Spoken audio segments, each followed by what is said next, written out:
And this is how we drop into deeper gratitude with every person around us, every moment, every little interaction. And living in that gratitude is what allows us to really receive our opportunities and learn our lessons and become the truest versions of ourselves, and understand that these connections are not about time. They transcend time. It's not about how often I talk to that person, how often I see them, or if they were in my life for 2 weeks or if they're in my life for 10 years. Energy is energy, and nothing is coincidence. And the big invitation and ask is for us to really start to appreciate that significance and move through life in that way, because that's how you live in a state of gratitude. Hello, everyone, and welcome back to the podcast. I want to talk about different relationship dynamics today. Changing relationships has been a huge theme over the last couple of weeks, and it's going to be coming up because relationships are such a core part of how we learn our spiritual lessons. We are here to be in connection with each other. We have sacred contracts with each other that go a lot of different ways, and we are experiencing a massive change in terms of changing those dynamics, where there have been groups of people you might have been doing life with for a very long period of time, who now those contracts are complete, and so the dynamic needs to upgrade or needs to shift. For people who are parents, this is nice, because you'll actually notice a lot less turbulence with kids. They're just saying that for a group of you. But now there's a new wave of people coming into our lives. And this usually starts in a number of ways that is very connected to the topic of our spiritual awakening occurring in different layers. So there are different aspects of that are going to occur throughout time. It's not all just at one time. And maybe you've heard people say, I'm going through another big awakening right now, and you might not understand what that means. And sometimes people are caught in this cycle of I'm awakening and then I'm normal, and then I'm awakening and then I'm normal, when really it's just this natural flow of life where we're always learning new things and we're always unraveling layers. But there are certain periods of life that are really strong activators, activation points, activation portals. I know some people don't like that word. We like that word. Experiences where we actually are activating a new part of our reality. So a new part of the frequency bandwidth that we can perceive or that we can work with, new layers of soul contracts because we did complete certain things. And so we shifted vibrationally. And in that vibrational shift, that opens us up to a new part of the frequency bandwidth. So the things that we thought were the best we could get over here, we've outgrown them. And now there are new things available for us. But typically how this will start to unravel is going to be something that awakens us in a new way. And sometimes awakenings feel more classically spiritual in the sense of what's happening in the simulation. Am I in the matrix? I'm experiencing time glitches. I have new spiritual abilities turning online. I'm hearing things. I'm seeing things psychically. I'm precognizant. I'm knowing things in advance, whatever it is. It might feel that way. Spiritual awakenings also happen in a really, really profound way in terms of family dynamics is one. And having these realizations where the veil is lifted and you're realizing, whoa, I was missing that for a very long time, where like that was not okay. That was not healthy.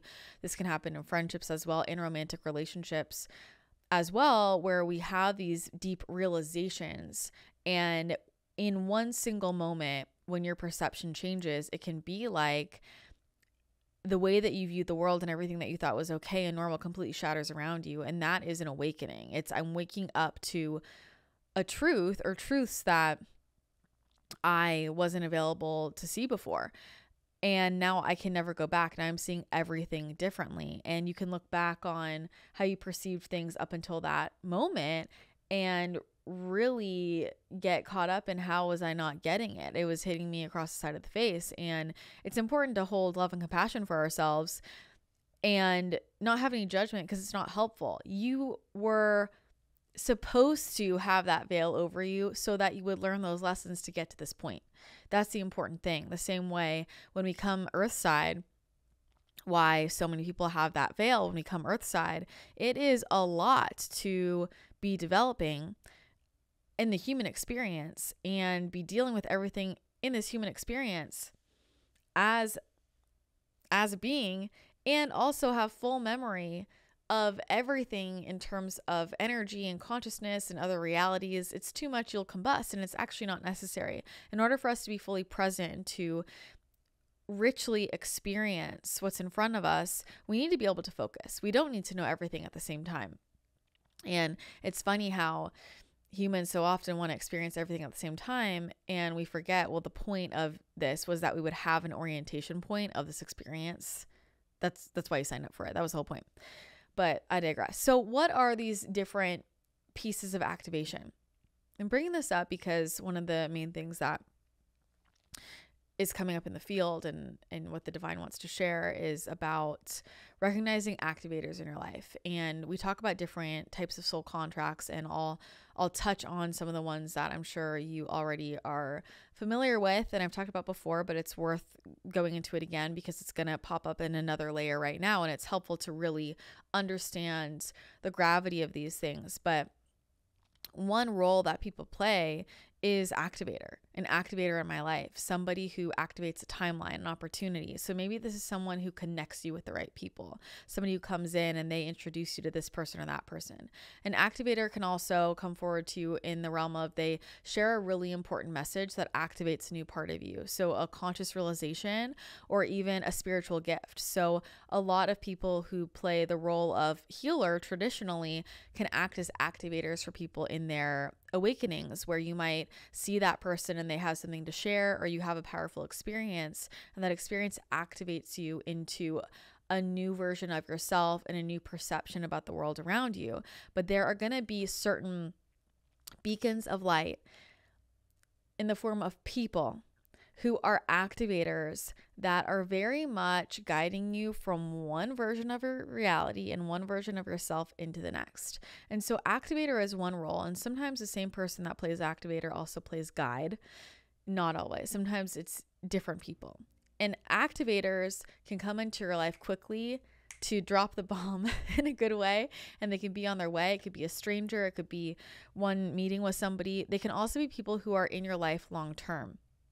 When you have an activator in your life long term, it is a very intense experience. And for people who like that mirroring and intensity, they love it. It's the deepest, richest relationship. For people that don't like that, the energy can be too much because you're always really seeing where your energy can grow and expand, and you're always really seeing a lot of blind spots, and it can be a very intense relationship. But some people love that, some people don't. Everybody's different, and just depends on the contract. And then we have the guide, and the guide can take a lot of different forms, but this is going to be someone who enters your life who is there in the form of mentorship. And mentors and guides can come in as your children. They can come in as your romantic partner. They can come in as a friend. They can come in as a career mentor or a life mentor. It can be a more traditional mentorship role. It can be non-traditional. It can come in the form of a content creator, for example. This is a really common way that a guide will enter. And, you know, I don't joke. I mean, it's not a joke, but my soul energy spends a lot more time in the spirit guide form than it does incarnating in a grounded way places. And so a lot of my memories are being a spirit guide. And one of the reasons I chose to come here and do this in this way is because it's a very tangible way that I can be in spirit guide role for people, but in a physical realm. And I know a lot of you have dreams about me, and I tell people, I'm like, yeah, I can be your spirit guide too. But it's part of one of the ways I'm still in that same soul energy that's really resonant for me. Like what I do here on the podcast, the role is that I'm transmitting the message that the divine wants to share, that what's happening in the field, what do we need to know. And so that is one aspect of guide. And so we can have many guides in our lives. And when we have an activator will always come. I'm channeling this live. I don't know. Okay, cool. So when we have an activator, a guide is always going to come in alongside them. And so sometimes this is somebody who's already played spiritual role of guide for you, but it clicks in a new way. It's like becoming very important to stay up to date with that, or that relationship deepens. So it might be somebody already in the field, but it just has a new intensity to it or a new perspective around it where what they're sharing is actually really landing for you. And for some people, the activator is the guide, and so they come hand in hand. And for some people, the activator triggers a different guide coming into your life, carrying you into the next role. And so remember that everything that's happening spiritually, or everything that's happening non-physically, is getting mirrored in the physical. And so our understanding of, I have this divine supports, I have my spirit guides, this is what we have in everybody around us. We have these beautiful soul families and soul connections and people we meet that are truly never a coincidence. And the sooner we recognize the nature of that soul dynamic on a spiritual level, the sooner we can actually shift our perception to receive the transmission from them and to play our role for them as well, because it always goes both ways. So that activator and guide role are really going to map onto different types of relationship dynamics that a lot of us know really well. So one of the things I wanted to talk about was a concept of a soul tie or a soul connection. And a soul tie can have different definitions, right? So I'm going to share how the guides we're working with here relate to that phrase. Again, the thing with definitions is not that this person's definition is right and this one is wrong. We're just using phrases to explain concepts. So it's not about that. But as we're going to define a soul tie right now, it is, and this is going to be very connected to somebody that you experience as an activator or as a guide, as a really important soul contract in your life. When you, and I don't even want to say meet, it's when you click into each other, that it's a feeling of our souls are connected in some way intimately, where we're going to play an important role in each other's lives. And so a soul tie is going to be a consistent connection. That doesn't mean that physically it has to be always consistent. You can have a really strong soul tie with somebody who you talk to once every couple of years, but there is a depth in the frequency and an intimacy in the frequency of how you might maybe just understand each other, or how deep you go when you're together, your ability to see each other. A soul tie is this person plays a really important role in my life in some way. And that doesn't have to mean quantity of time. Some of the most powerful people in our lives aren't there for very long, but it is, we are intimately vibrationally connected, and there will be a moment where your frequencies click in and that soul tie is activated, where right here, right now, we're activating each other in a very specific way. And that's where you experience things like signs and synchronicities and pull tugs and a lot of inspiration and excitement and opening of energy with that person. So maybe it's somebody that you're working on a business project with, where it just clicks in and you feel that depth, that tie of like, hey, we came here where we both had a contract that is meeting up at the same place and we're doing it together. Phrasing it that way to be more specific than just I had a soul contract, because we can have contracts in all different types of ways, just to meet people or just to have an experience.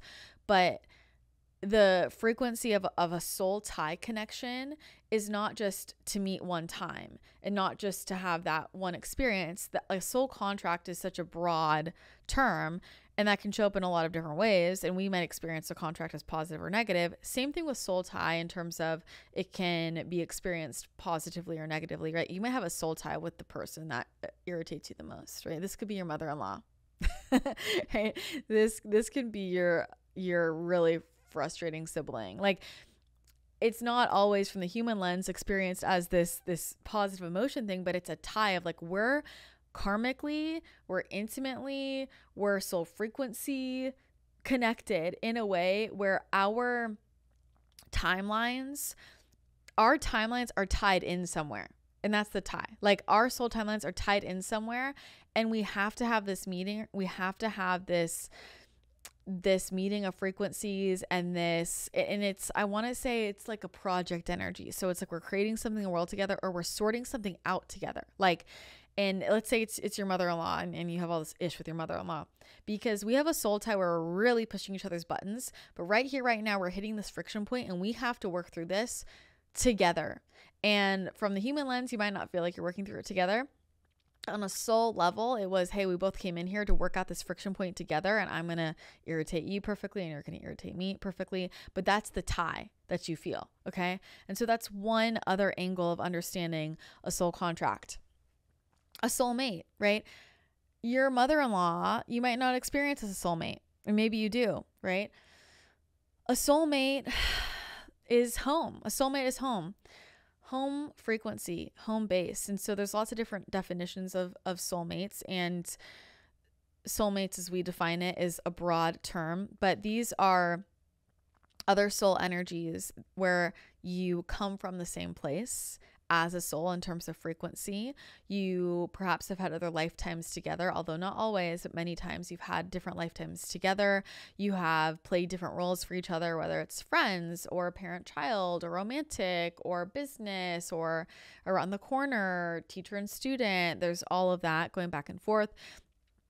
A lot of the soulmates that are relevant in this conversation are, we came together to fulfill a certain part of the mission. And so you think about it like, okay, up until this point, there's this 8 of us and we're all connected and we're all doing something together. And maybe that's a very practical thing. Maybe that's we're a family together. Maybe that's we're a friend group together. We're doing something that's a mission oriented together. But then what happens is we complete the mission. We land the ship. And now there's another layer of soulmate contracts, a soul fam that comes in where it's, hey, there's this part of the mission as well that's active. And sometimes it comes in sequentially and sometimes it comes in at the same time. This is when you experience a really strong soul connection coming in that you understand you will experience has a ripple out effect of, I'm going to meet so many people through this person, or my whole life is going to change for this person. I'm sure you can relate to that, where you've met someone and you know the energetic implications of just adding this one person into my life is going to add in and transform so many parts of my life. And that's why this conversation is really relevant right now, because there are really important soul contracts and soulmate connections and soul tie connections that are extremely significant, right? And so we're always connecting with people in that capacity. But in terms of your next phase of life and what you want to create and manifest and why you're here on this planet, there are particular connections that are super important, and not just there for safety and support, and not just there for soul resonance, right? You might meet a lot of people, and really the clearer you are in your vibration and the more healing work you've done and the more you've raised your vibration, everyone in your reality you will have soul resonance with. You're like, yeah, we're all soulmates. But there are going to be very specific soulmate connections that are soul tie connections of, you are critical to who I am. You're critical to my experience in this incarnation, in this reality. And that's coming online right now. And so if we look at things romantically, I'll cover this as well because it's relevant, of understanding soulmate, karmic connection, and a twin flame energy.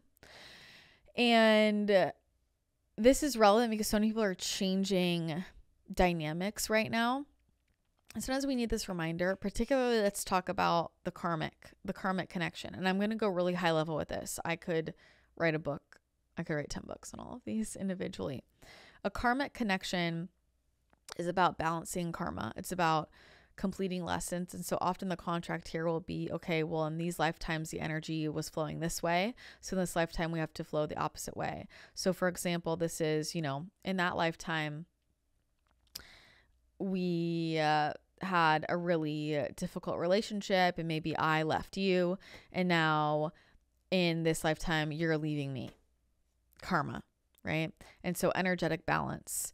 There is an opportunity here to get out of these karmic loops when we actually do our healing. And instead of cheek for cheek, we rise above into love. And so that is how a karmic contract can actually fully complete, because otherwise it can cycle, back and forth. And that's the ultimate healing. And that's really what the opportunity is. So karmic contracts can come in out of nowhere. And I'm going to focus in just on romantic karmic contracts for a moment so I can be more specific, because it's different than in other realms. Romantic karmic contracts for many people will feel very intense. It can feel like this addictive kind of energy to it. Like sometimes it's this feeling of like there's something bad about this, but it's so good, or like I just need this person. It could be like very hot and heavy. This is intense flame that then burns out. It's like what people think is passion, but it's actually can be toxicity. There's not always a toxic component to karmic relationships. Sometimes they're really, really loving and healing. And that's the part of the karma that we're healing. Sometimes they can be really toxic. There can be that push and pull.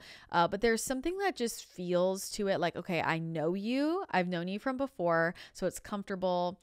It can feel intense. The emotions are deep. And I think that emotional tug is really what's core to the karmic contract, because it's bringing things up for you. It's making you realize things about yourself. It's inviting you to heal and to respond from a healed component. And sometimes with karmic contracts, there's a feeling like something else is moving me. Like I knew I not to do that, but something else came out of my mouth, or I just drove to that person's house. I don't know why I drove to their house. And I mean, like really, it feels like something else is moving you, because sometimes things have to come out of our mouths. And you're like, whoa, I can't believe I said that, because that was part of the karmic contract. That it's like there is this other thing moving you guys together, because the energies have to meet and they have to complete. And that is one piece of the karmic contract. Again, if you feel like you keep getting in relationships that are really intense and beautiful and they turn toxic, those are typically karmic energies.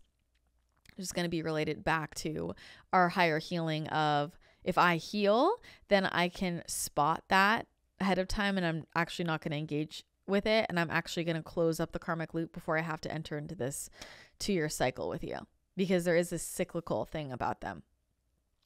But these are also typically these contracts that we have to complete to get to the next role. But those contracts to be completed can be in one conversation, and can be in one saying no to someone or yes to someone, or we can drag it out into 2 years because we like the drama. So there's that. The classic soulmate feels stable. It feels like home. It feels like a loving, warm ship. Soulmate relationships make beautiful partnerships, best friend energy, soul resonance, here together. We don't have to be exactly the same, but we get each other, we see each other, and there's a calmness, there's a safety, there's a home energy to it. We're cut from the same cloth. That is the classic soulmate. The twin flame dynamic can come in different forms, and everybody wants to say somebody's my twin flame. I think a lot of people a lot of people will use the term twin flame to describe their highest divine life partner, like their deepest soulmate, and it's two different things. There are different types of twin flames. There are twin flames that are full frequency doubles, so full soul doubled in 2 bodies, which doesn't actually have a push and pull dynamic because the opposite charges aren't in different bodies, but it is same exact soul frequency in different bodies where you'll have those similarities. The difference is that's me. Like that's another me living out another version of me. And when it's a full frequency double, you will have your individual mission, and the missions with your twin flame actually won't necessarily be connected. You can help each other mirror things because another version of your soul is going to be your strongest mirror, but your actual missions aren't usually connected in themselves.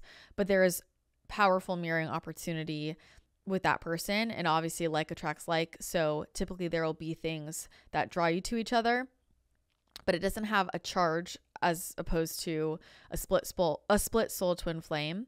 But the monadic twin, or the full frequency in 2 bodies, will create an experience of mirroring that is just going to show you in a way of like, wow, I saw myself and I can walk away from it almost, maybe where you're healed and where you're not. So you can see a different version of you living out in this lifetime. And those are really significant times. And a lot of times the monadic twin flame will meet only once or only a couple of times because it's that significant and that intense energetically, but it's also not required for you to fulfill your mission to move forward. Now, a split soul twin flame will be that aspects of the more specific soul energy are split, quote. That's the best way to humanly describe it, in two bodies. And because of that, there are energetic pieces of the mission and activation points of each other that you have within each other. And so when the frequencies meet, that electricity will reveal to you those pieces that you were kind of missing or a blind spot, and it turns back on, right? And so the point of that is for you to learn to come back into your wholeness and for you to actually really deepen into the different poles to experience those charges. But for those, that type of twin flame, there will be a part of their mission that is connected to each other. And for some people, it's more emotional and relational, about learning something about friendship or romantic partnership. For a lot of people, it is more connected career-wise. It's more connected in terms of what are we here to create on the planet, and there will be puzzle pieces that each person has about what happens in the planet.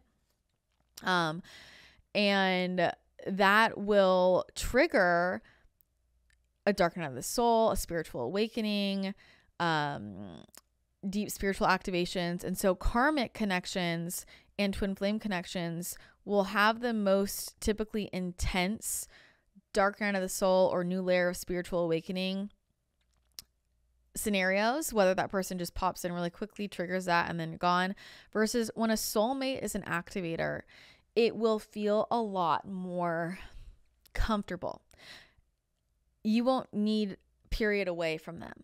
You won't need to like recalibrate your nervous system. It might feel like, whoa, that was really intense, but it will feel safe to keep leaning in. And in many ways, there'll be a guide for you through it. So these connections can all come in romantically. They can also all come in totally platonically. They can come in all different types of relationships. And the human part of us is like, well, does this mean we have to be best friends or we have to date or what? And no, that's the human part of you. On a soul level, it's very simply, there are soul frequencies that were designed to connect, to mirror something, or to activate, or to open a doorway for you. And that's that. And that's how we do those things for each other. And there's always both sides of the coin. So anybody who activates you, you're also activating them, maybe in a similar arena, maybe in an opposite arena, but there is always that vibrational exchange going on, which is why the frequencies meet and the frequencies connect. And what happens in the human realm, that's a whole other topic. That's up to us. And that's more about that more human awareness of what's healthy for us down here. Sometimes some of the most powerful soulmates for us in our lives aren't always healthy for us to be around that often. And that's okay. Sometimes some of the most powerful soulmate relationships we have are at their healthiest and they're most powerful for both people when we connect in once a year versus we're together all the time, because you're meeting frequencies. Like, we're frequencies, and those frequencies have a very real effect on your nervous system and on your energy body. And sometimes those frequencies are creating too much distortion. Sometimes the signal is too loud. It's kind of like if you turn up the volume way too loud on something, you start to get feedback. That can happen.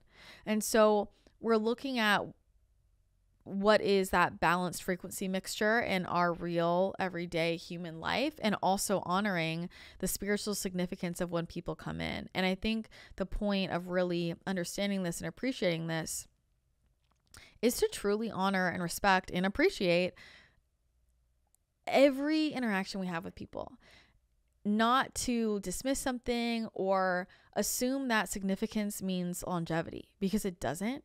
And this is how we drop into deeper gratitude with every person around us, every moment, every little interaction.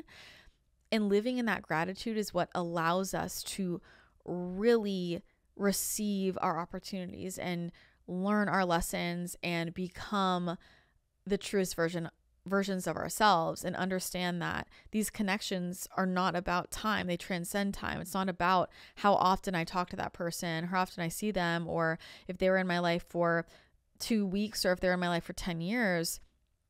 Energy is energy and nothing is coincidence. And the big invitation and ask is for us to really start to appreciate that significance and move through life in that way, because that's how you live in a state of gratitude. So pay attention to the different roles that people are playing as they enter into your life. There's always a positive role that they are playing for you from a frequency perspective, even if your human experience is as negative.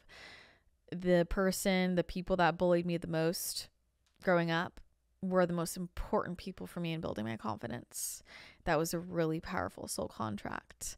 The person that broke my heart the most was one of the most important people for learning my worth and my value and how to love myself. And so that's the beauty in understanding these contracts, is so that we can shift our perception genuinely, and then we vibrate differently. And that's how we live in a reality that is the frequency of what we really want for our lives.